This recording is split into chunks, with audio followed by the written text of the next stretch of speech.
હરે કૃષ્ણ. આજે આપણે સાંભળી રહ્યા છીએ પુરુષોત્તમ ભગવાનનો અધ્યાય અને કથા. આજે આપણે વાંચીશું અધ્યાય 10.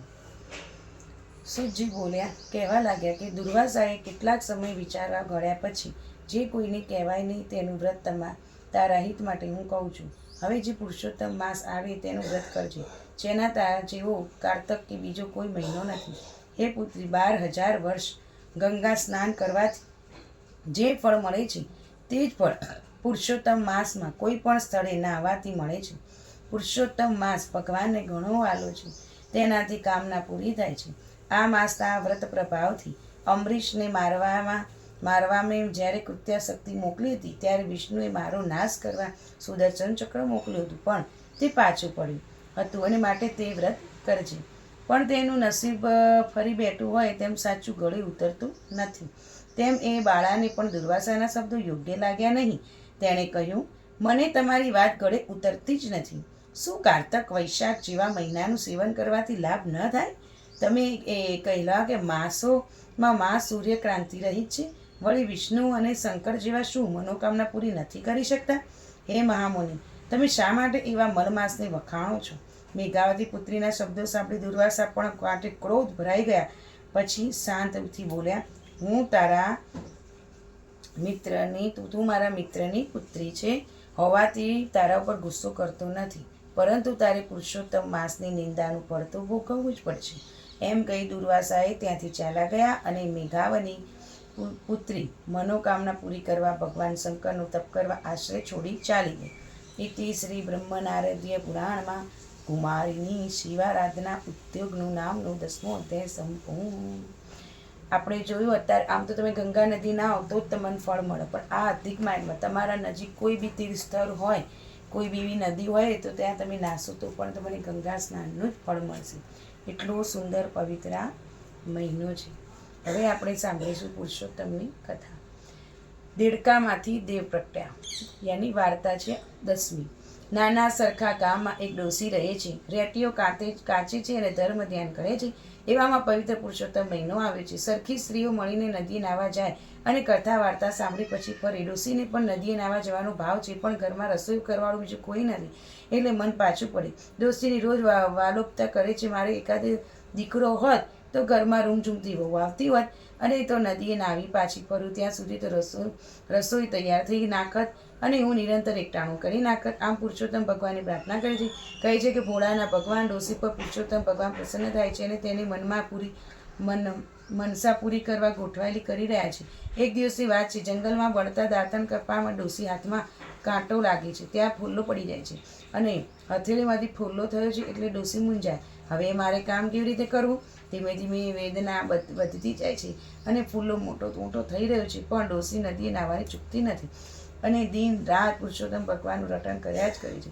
ત્યાં તો ફૂલ્લો ફૂટે છે, તેમાંથી પરું નીકળે બદલે એક દેડકો નીકળે છે.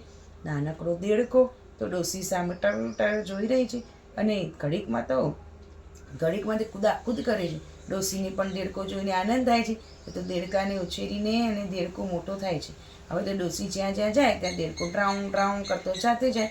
ડોસી નદીએ નાહવા જાય ત્યારે ડોસી સાથે પાછો આવે. ડોસી સીમમાં જાય તો પણ દેડકો સાથે જાય, મંદિર જાય તો પણ સાથે જાય. હવે તો જાણે દીકરો ઘરમાં હોય એવું દેડકો જોઈ ડોસીને લાગે છે. ડોસી તો એ દેડકાની સારવારમાંથી ઊંચી જ નથી આવતી. જ્યાં જાય ત્યાં દેડકાની જ વાત કરે. મારો દેડકો નદીએ નાય, દેવ દર્શન જાય અને આપી તે ખાય. આખા ગામમાં ડોસીને દેડકાની વાતો ચર્ચાય. છોકરીઓ જે ડોસીને ડ્રાઉં કરીને ચીડવે. કોઈ વાણી દેડકાવાળા ડોશીમાં કહીને પણ કોઈ ડોશીને પજવે, પરંતુ ડોશી તો દેડકાને પ્રભુને મોકલો પુત્ર સમજે છે એટલે કોઈના ઉપર ગુસ્સો થતા નથી. આમ પુરુષોત્તમ માસ પસાર થયો છે અને પણ દેડકો રોજ સવારે નદીએ નાહવા જાય. આ તો પુરુષોત્તમ ભગવાન હતા એટલે નહાતી વખતે પોતાનું ખોળિયું ઉતારે છે અને પોતાના દેવાંશી સ્વરૂપમાં સ્નાન કરી પછી દેડકો બની જાય છે. અને આ વાત કોઈ જાણતું નથી. જાણે છે માત્ર રાજાની કુંવરી. તેનો મહેલ નદીના કાંઠે છે એટલે તે રોજ સવારે ઝરૂખામાંથી દેડકાની લીલા જુએ છે. આ ચમત્કાર જોઈને અચંબામાં પડી ગઈ. રોજ સવારે દેડકામાંથી બનેલી દેવાંશી નજરાને નાહતા જુએ છે અને મોં જાગે છે. કુંવરે તો મન સાથે નક્કી કરી લીધું કે પરણું તો આ દેવાંશી દેડકાને જ પરણું, સિવાય મારે ભાઈ ને બાપ આ બાજુ રાજા રાણી કુંવરીને યોગ્ય સદગુણી અને સ્વરૂપમાં મૂર્તિઓ શોધી રહ્યા છે, પણ કુંવરી તો એક જ હટ પકડીને બેઠી છે, મારે ડોસીના દેડકા સાથે જ પરણવું છે. રાજા રાણી તો મૂંઝાયા. રાજાની કુંવરી તો કંઈ દેડકા સાથે પરણાય? આ તો સ્ત્રી હટ, કુંવરની કે બે થતી નથી. આ રાજાએ ડોસીને મહેલમાં બોલાવી તેના દેડકા સાથે કુંવરી વિશાળ કરવાની વાત કરી. ડોશી તો ગભરાઈ ગઈ. અરે લાગ્યું કે રાજા મારી મસ્કરી કરે છે. તેથી કહ્યું, મહારાજ, મારા દીકરા સાથે તો હું જો કુંવરીને પરણાવતો હોત તો મને વાંધો નહોતો, પણ દીકરો કમાતા એટલે ઘરનું ગુજરાન ચલાવતો પણ મારો દેડકો કુંવરીને પણ તો કુંવરીનો વિભાગ મારે કરવાનો છે. અને મહારાજ, ગરીબાઈ હાંસી ન ઉડાવ. રાજાએ કુંવરીની હટની વાત કરી એટલે ડોસી કાંઈ બોલી નહીં. તો વિશાળ નક્કી કરે કે પોતાના ઘરે આવી અને દેડકાને કહેવા લાગી, બેટા, તું તો મોટો ભાગ્યશાળી નીકળ્યો. આ તો વિવાહ કરવાની કુંવરી સાથે નક્કી કરવા આવી છું. આવતીકાલે સાંજે તને રાજાના મહેલમાં પરણાવવા લઈ જવાની છે. અને એ કુંવરી દેડકાને કુદાકૂદ કરવા લાગ્યો, જાણે પરણાનો હરખ ન ચડ્યો હોય. ડોસી પણ ઘરમાં બહુ આવવાનું ઉમંગ હતું. ધીમે ધીમે આ વાત આખા ગામમાં ફેલાઈ ગઈ. બધા અચંબા પડી ગયા કે રાજાની કુંવરી દેડકાને કઈ પરણે? આ તો કેવી જાતના લગ્ન!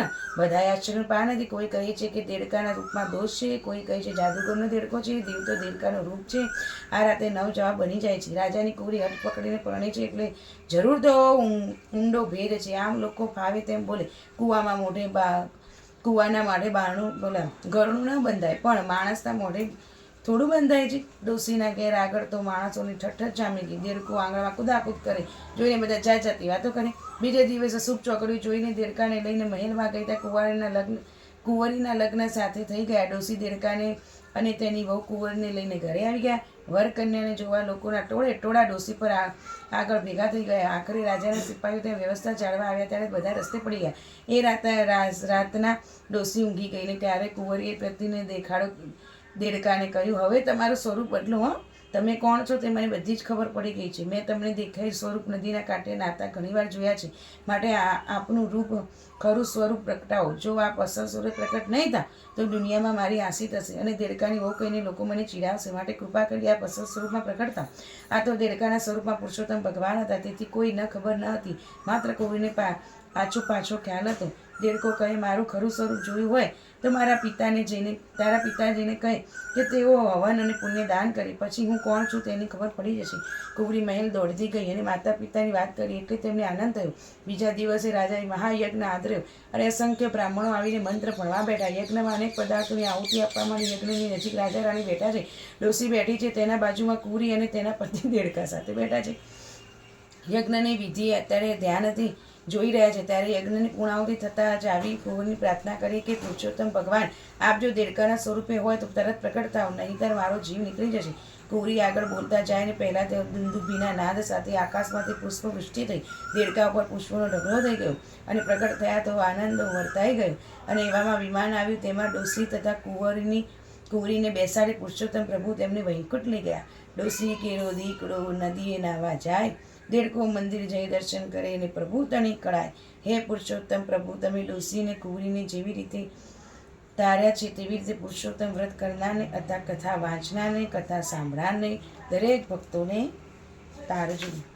આ રીતે આપણે સાંભળ્યું કે દરેક વાર્તામાં વધારે પડતું બધાને પુત્ર મોહ જ હોય છે કે વહુ આવે તો મારી રસોઈ બધું થઈ જાય ને વ્રત થાય.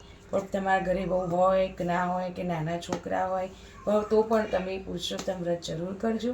અને વ્રત કરવાથી જે ફળ મળે છે તો તમે સાંભળી જ રહ્યા છો. પણ વ્રત કરવાના ફળથી એક જ વસ્તુ માંગજો કે શ્રી રાધા અને કૃષ્ણના ચરણોમાં નિષ્કામ શુદ્ધ અહેતુની ભક્તિ માંગજો, જે અમારા ગુરુજી મને રોજ શીખવાડે છે. ભક્તિ એટલું મોટું વસ્તુ છે કે જે તમને ભગવાન સિવાય કોઈ નહીં આપી શકે. બંગલા, ગાડી, પુત્ર તો બધું તમારા કર્મથી, તમારા શ્રમથી, તમારી જે તેટલી તાકાત હશે કામ કરવાની એનાથી મળી જશે, પણ ભક્તિ નહીં મળે. તો ભક્તિ માટે હંમેશા આવા મોટા મોટા વ્રતોનું ફળ ભક્તિ માંગજો.